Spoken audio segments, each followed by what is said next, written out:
नमस्कार दोस्तों, कैसे हैं आप? उम्मीद है अच्छे ही होंगे। दोस्तों, हमारी आज की कविता का शीर्षक है बच्चे काम पर जा रहे हैं, जिसके कवि हैं राजेश जोशी जी। राजेश जोशी का जन्म मध्य प्रदेश के नरसिंह जिले में सन 1946 में हुआ था। राजेश जोशी जी ने कविताओं के अलावा कहानियां, नाटक, लेख और टिप्पणियां भी लिखी हैं। आमतौर पर उनकी कविताएं जीवन के संकट में भी आस्था को उभारती हैं। तो आइए दोस्तों, शुरू करते हैं उनकी कविता बच्चे काम पर जा रहे हैं। कोहरे से ढकी सड़क पर बच्चे काम पर जा रहे हैं सुबह सुबह। दोस्तों, प्रस्तुत पंक्तियों में कवि राजेश जोशी जी ने हमारे समाज में मौजूद बाल मजदूरी की समस्या को दिखाया है और हमारा ध्यान इस समस्या की ओर आकर्षित करने की कोशिश की है। कवि ने कविता की प्रथम पंक्तियों में ही लिखा है कि बहुत ही ठंड का मौसम है और सुबह का वक्त है। चारों तरफ कोहरा छाया हुआ है, सड़कें भी कोहरे से ढकी हुई हैं, परंतु इतनी ठंड में भी छोटे छोटे बच्चे कोहरे से ढकी सड़क पर चलते हुए अपने अपने काम पर जाने के लिए मजबूर हैं, क्योंकि उन्हें अपनी रोजी रोटी का इंतजाम करना है। कोई बच्चा कारखाने में मजदूरी करता है तो कोई चाय की दुकान पर काम करता है, जबकि इन बच्चों की उम्र तो अभी खेलने कूदने की है। आगे वो कहते हैं, बच्चे काम पर जा रहे हैं। हमारे समय की सबसे भयानक पंक्ति है ये। भयानक है इसे विवरण की तरह लिखा जाना चाहिए इसे सवाल की तरह।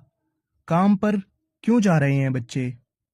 इन पंक्तियों में कवि ने समाज में व्याप्त बाल मजदूरी जैसी समस्या पर चिंतन करते हुए कहा है कि हमारे समय की सबसे भयानक बात है ये कि छोटे छोटे बच्चों को काम पर जाना पड़ रहा है।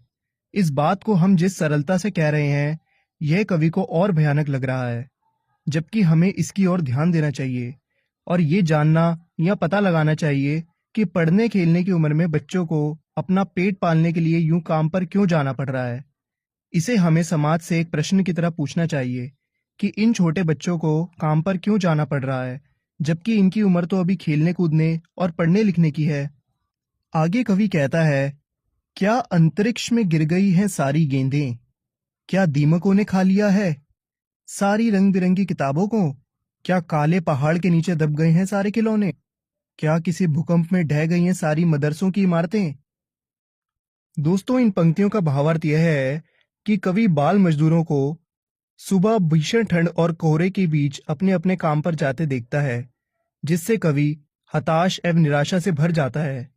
इसी कारणवश कवि के मन में कई तरह के सवाल उठने लगते हैं। कवि को यह समझ नहीं आ रहा कि क्यों ये बच्चे अपना मन मारकर इतनी सुबह सुबह ठंड में काम पर जाने के लिए विवश हैं। कवि सोचता है कि क्या खेलने के लिए सारी गेंदें खत्म हो चुकी हैं या आकाश में चली गई हैं? क्या बच्चों के पढ़ने के लिए एक भी किताब नहीं बची? क्या सारी किताबों को दीमकों ने खा लिया? क्या बाकी सारी खिलौने कहीं किसी काले पहाड़ के नीचे दब गए, जो अब इन बच्चों के लिए कुछ नहीं बचा? क्या इन बच्चों को पढ़ाने वाले मदरसों एवं विद्यालय भूकंप में टूट चुके हैं, जो ये बच्चे पढ़ाई एवं खेल कूद को छोड़कर काम पर जा रहे हैं? आइए दोस्तों, आगे बढ़ते हैं।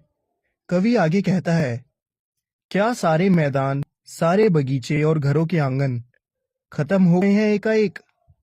इन पंक्तियों में कवि अपने मन में उठ रहे सवालों को बयान करते हुए कहता है, क्या बच्चों के खेलने की सारी जगह खत्म हो चुकी है? क्या सारे मैदान जहां बच्चे खेलते थे, सारे बागीचे जहां बच्चे टहला करते थे, अब सारे घरों के आंगन खत्म हो चुके हैं, जो इन बच्चों के पास अब कुछ नहीं बचा, इसलिए ये सुबह सुबह काम पर जा रहे हैं? आगे कवि कहता है, तो फिर बचा ही क्या है इस दुनिया में? कितना भयानक होता अगर ऐसा होता। भयानक है, लेकिन इससे भी ज्यादा यह कि हैं सारी चीजें हसबमूल। दोस्तों, कवि के अनुसार छोटे छोटे बच्चे काम पर इसलिए जा रहे हैं क्योंकि दुनिया की सारी खेलने की चीजें जैसे गेंद, खिलौने, बागीचे, मैदान, घर का आंगन इत्यादि खत्म हो चुके हैं। इनके पढ़ने के लिए सारी किताबें, विद्यालय एवं मदरसे खत्म हो चुके हैं। कवि आगे कह रहा है कि अगर सच में ऐसा है तो यह कितनी भयानक बात है और इस दुनिया के होने का कोई अर्थ ही नहीं। परंतु कवि को इससे भी ज्यादा भयानक तब लगता है जब उसे याद आता है कि बच्चों के खेलने कूदने की सारी चीजें उपलब्ध हैं और उसके बाद भी बच्चे काम पर जाने के लिए विवश हैं। इसी कारण कवि निराश हो जाता है। कवि अपनी इन पंक्तियों के द्वारा समाज में चल रहे बाल श्रम की ओर हमारा ध्यान खींचने में पूरी तरह से सफल हुए हैं। कवि के अनुसार बचपन खेल कूद पढ़ाई लिखाई एवं बच्चों के विकास का समय होता है। इस वक्त उन पर कोई बोझ या जिम्मेदारी नहीं ढानी चाहिए। आइए दोस्तों, अब हम कवि की अंतिम पंक्तियों की तरफ बढ़ते हैं। पर दुनिया की हजारों सड़कों से गुजरते हुए बच्चे, बहुत छोटे छोटे बच्चे काम पर जा रहे हैं। इन पंक्तियों का अर्थ यह है कि कवि की सोच यह थी कि दुनिया में स्थित सारे खेलने कूदने की जगह एवं चीजें खत्म हो गई हैं और इसलिए बच्चों को काम पर जाना पड़ रहा है। लेकिन जब वो ये देखते हैं कि ये सारी चीजें व जगहें दुनिया में भरी पड़ी हैं, तब उनमें चिंता घर कर जाती है, क्योंकि उन्हें समझ नहीं आता कि इन सारी चीजों के मौजूद होने के बाद भी आखिर क्यों छोटे छोटे बच्चे दुनिया की हजार हजार सड़कों से चलकर अपने अपने काम पर जाने के लिए विवश हैं। इसलिए उन्होंने हमारे सामने ये प्रश्न उठाया है कि काम पर क्यों जा रहे हैं बच्चे। दोस्तों, इस कविता में कवि इस बात से दुखी है कि बहुत सारे बच्चे ऐसे होते हैं जिन्हें अपना पेट भरने के लिए बचपन से ही काम पर लग जाना पड़ता है। उन्हें पढ़ने और खेलने का मौका नहीं मिलता। इस तरह उनसे उनका बचपन छीन लिया जाता है और इसीलिए कविता में कवि ये प्रश्न पूछ रहा है कि आखिर बच्चे काम पर क्यों जा रहे हैं। उनके अनुसार ये बहुत ही भयानक बात है कि छोटे छोटे बच्चे सुबह सुबह स्कूल जाने की बजाय काम पर जा रहे हैं। अपनी इस कविता में कवि ने बाल मजदूरी पर अपना क्रोध व्यक्त किया है। उनके अनुसार ये बहुत ही गलत बात है और सरकार तथा समाज को इस बात पर अपना ध्यान जरूर देना चाहिए। अच्छा दोस्तों, उम्मीद है आपको एक्सप्लेनेशन समझ में आ गया होगा। आपसे मिलेंगे अगली वीडियो में।